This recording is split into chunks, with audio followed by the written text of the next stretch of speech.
কার কাছে যাবো? আমরা তো দোকান যাই, দোকান থেকে নিয়ে আসি। এখন ওই 1 নম্বরকে 2 নম্বর ভাবিয়ে আমাকে জিনিস দেয়। সামান্য একটু দেয়, একটু বীজ দেয়, সেটাও সবাই পায় না।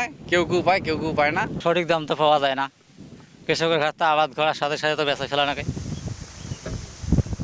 রংপুরের গঙ্গাচড়ার বর্গাচাষী পরেশ চন্দ্র তামাকের পর 2 বিঘা জমিতে স্থানীয় বাজার থেকে বৃধান 74-এর বীজ কিনে আবাদ করেছেন। কিন্তু ধানের শীষ বের হবার পর দেখেন 74-এর পাশাপাশি বৃধান 28 রয়েছে। এখন ফলন কমে লোকসানের শঙ্কায়। আর এই প্রতারণার সমাধান কার কাছে চাইবেন জানেন না তিনি। আমি 74 বীজ কিনছিলাম, এখন 28 মিশেল এখন মনে করো ক্ষতি, ওইটা মনে করো ক্ষতি হইতেছে না, এটা মনে করো 28 পাকিয়ে গেছে গা, আর 74 তো একেই বলো বেড়াইতেছি, তো ওই ধানটা মার খেলাম। পরেশ চন্দ্রের মতো একাধিক প্রান্তিক কৃষক জানান নকল বীজ, সার, কীটনাশক হরামেশাই কিনে প্রতারিত হচ্ছেন। এছাড়াও খরা, বন্যা, অতিবৃষ্টিতে ফসলহানি হচ্ছে। ভর্তুকির সার ও সেচের পানি ব্যবসায়ীদের কাছে কিনতে হচ্ছে বেশি দামে। অথচ সরকারের বেঁধে দেয়া ফসলের দাম নিয়ন্ত্রণ করছে ফরিয়ারা। শীর্ষের অনুভূতি থেকে মুক্তি দেয় মাত্র 30 সেকেন্ডে। Pepsodent sensitive expert. সামান্য একটু দেয়, একটু বীজ দেয়, সেটাও সবাই পায় না। কেউ কেউ পায়, কেউ কেউ পায় না। সঠিক দাম তো পাওয়া যায় না।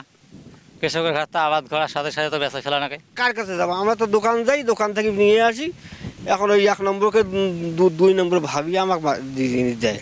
বাজেট কি কিংবা কৃষিতে কি পরিমাণ বরাদ্দ রাখা হচ্ছে কিংবা ভর্তুকির পরিমাণই বা কেমন, সেটি কিন্তু অনেক কৃষকের কাছে পরিষ্কার না। অন্যদিকে সাম্প্রতিক সময়ে জলবায়ু পরিবর্তন কৃষি উৎপাদনে বড় চ্যালেঞ্জ হয়ে দাঁড়িয়েছে কৃষকদের জন্য। সে কারণে দাবি উঠেছে সরকার যে পরিমাণ বরাদ্দ বাজেটে রাখছে কৃষকদের জন্য, সেটি যেন সরাসরি তৃণমূল পর্যায়ের কৃষকদের কাছে পৌঁছে যায়। প্রকৃত কৃষকের কাছে যেন ভর্তুকির অর্থটা পৌঁছে যায়, এজন্য একটি দীর্ঘমেয়াদী পরিকল্পনা দরকার। কৃষিকে বীমার আওতায় আনা দরকার এবং কৃষককে বাঁচানোর জন্য আমাদের নানাবিধ বাজেটে পরিকল্পনা থাকা দরকার। কৃষক সংগঠনের নেতারা বলছেন, যথাযথ পরিকল্পনার অভাবে প্রান্তিক গরিব ও বর্গাচাষীরা ভর্তুকি থেকে বঞ্চিত হচ্ছেন।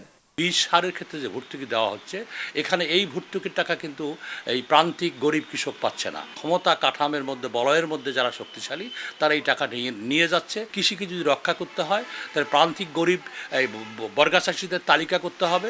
চলতি অর্থ বছরের বাজেটে কৃষি পুনর্বাসনে সহায়তা বাবদ 600 কোটি টাকা ব্যয় ধরা হয়েছে। আর সংশোধিত বাজেটে কৃষি খাতের ভর্তুকি 8,000 কোটি টাকা বাড়িয়ে 25,000 কোটি টাকা নির্ধারণ করা হয়েছে।